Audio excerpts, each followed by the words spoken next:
Said D Rose on Doubters, I don't need your fucking validation. If you guys don't know, D Rose signed with the Timberwolves. What do you think about that move? Think it's a good move? Does it have purpose, or like what Tibbs, if you trying to replace Jeff Teague, my dog.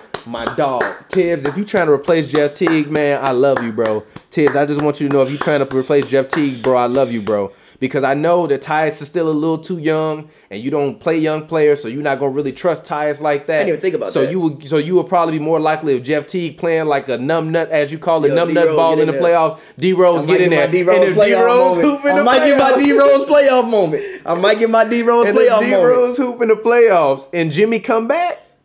Look, I mean, yo, honestly, I think it could be possibly a cool situation for D Rose.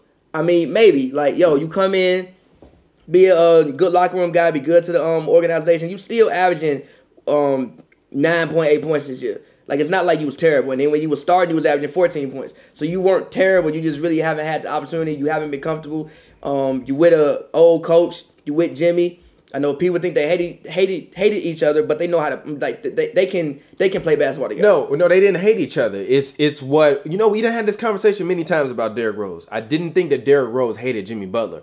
I just thought that Derrick Rose came back to a team that was no longer his team because he had been gone and had been injured for so long that he was no longer the key part in the team, and everybody knew that Jimmy was the future. So Derrick Rose, rather than embracing it and like where D Wade will see a LeBron come to his team and be like, yo, I know you supposed to be the guy, so I'm gonna play through you and we gonna go out and we gonna win. All Derrick was missing when he was playing was a player like Jimmy.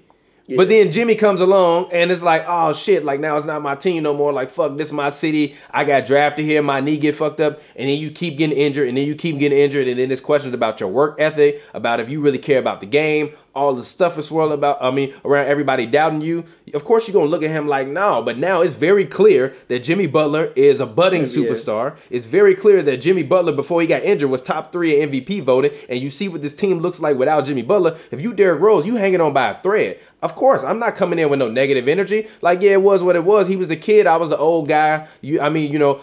I was the guy that was no longer the guy in my city, and I didn't want to embrace it. But now that I know I'm older, now I know that we got a chance to do something special. Like, what if D Rose come out and actually fucking hoops? Like, legit hoops to the point when the playoffs, Tibbs starts him over Teague, and then D Rose actually plays good basketball in the playoffs. Like, that would be insane. The thought of that is insane. But when you think about Tibbs, I don't know why players love Tibbs, G. He's a good coach. Like, they love Tibbs. I mean, but all he does is scream and yell. I would think they hated him, but they love Tibbs, nah, bro. They love Tibbs. Nah, bro. Like, even when Jeff Teague destroyed Rubio out of bounds, like, you even saw Tibbs getting into it with Crowder. Like, players love that. Like, if I was a player, like, I mean, I played basketball before. Like, organized basketball. If I'm a player and I'm hooping, and I see my coach getting into it and arguing with a player on basically pretty much my behalf, like, that's the guy you want to go out there and play for. You feel like, yo, he's just as engaged in this as I am. So that's probably why players love Tibbs. Like, I mean, for me, hopefully it could be a good situation for D Rose. Like I said, it should be a familiar thing of comfort. You got Taj there, you got Jimmy there,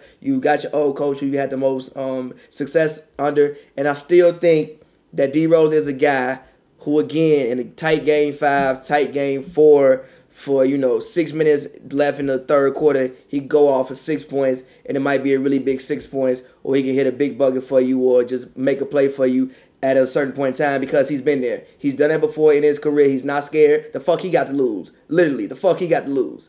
The fuck he got to lose. Yeah. Don't nobody expect shit from you, no way.